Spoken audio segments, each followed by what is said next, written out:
হযরত শাহজালাল আন্তর্জাতিক বিমানবন্দর থেকে সবাইকে স্বাগতম জানাই এবং ভিডিওটা দেখার জন্য সবাইকে ধন্যবাদ।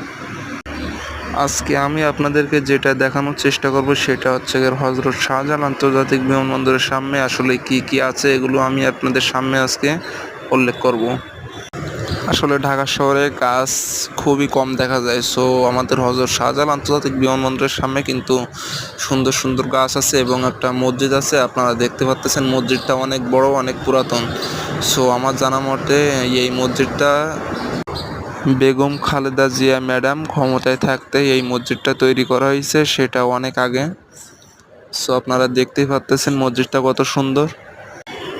আপনারা টার্মিনালের সামনে গ্লাসের একটা টাওয়ার দেখতে পাচ্ছেন, ওটা নতুন কন্ট্রোল রুম তৈরি করা হচ্ছে। আর ভিডিওটা যদি ভালো লাগে তাহলে অবশ্যই লাইক, সাবস্ক্রাইব, কমেন্ট করে যাবেন। ভিডিওটা শেষ পর্যন্ত দেখার জন্য আপনাদেরকে ধন্যবাদ জানাই।